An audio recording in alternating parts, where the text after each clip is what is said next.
And it's a brilliant race, this, when you see the best of the 3-year-olds, the fillies, the colts, all clashing over this middle distance for the first time this season. Broome comes forward, the Derby winner will complete the line, and Simon Holt will call them whole.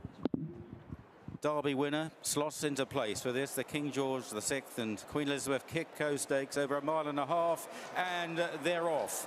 And out of the stalls, Broome was a little slow and switches to the outside and is driven along. Broome going very wide as Adayar got away strongly, and Lone Eagle on the inside under Frankie Dettori.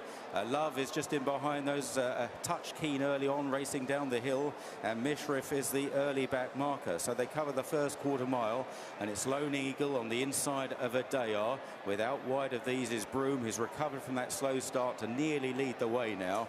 Love is about 3 or 4 lengths back in 4th place, and Mishriff is restrained at the back by David Egan. So heading on towards Swinley Bottom and on their way now towards the mile marker.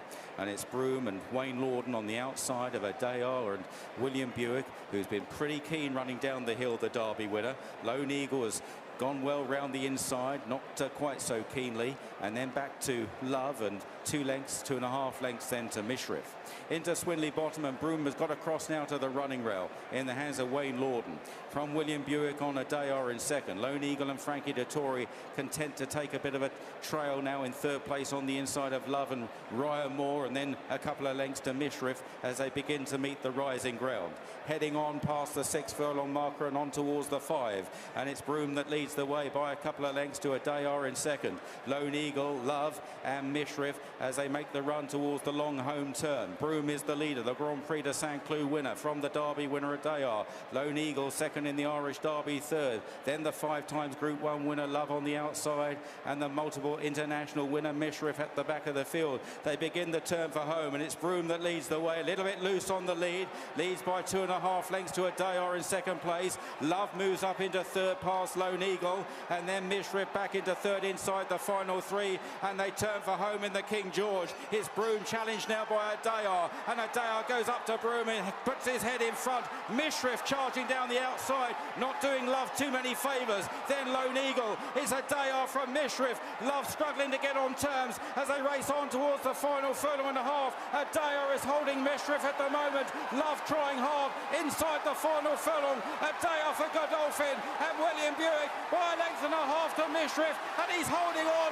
He's relentless, and Adayar, the first horse since Galileo, the first Derby winner since Galileo, to win the King George, and a jubilant William Buick beats off Mishriff. Love in 3rd, and tied for 4th with Broome on the far side of Lone Eagle.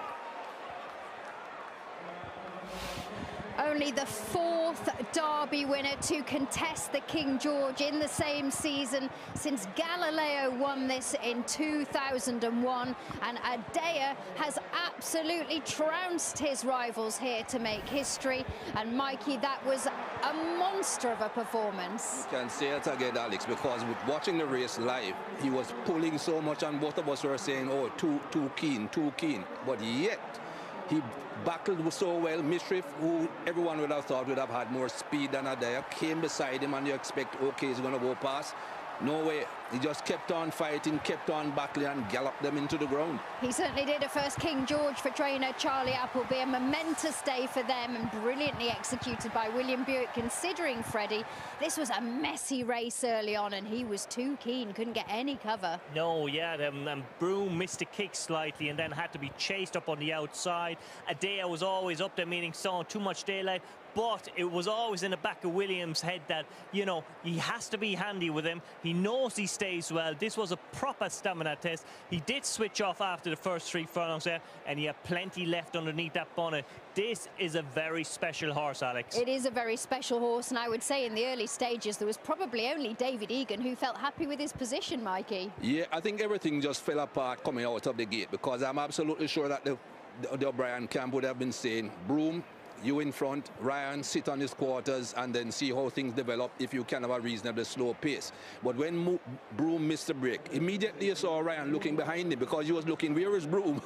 And then all plans went through the window, and they had to then adapt. But Love, well, I don't think Love would have won under any circumstances running that way. Perhaps that's not the Love that we know and expect, but Adayar, don't take anything away from him. He galloped them solid.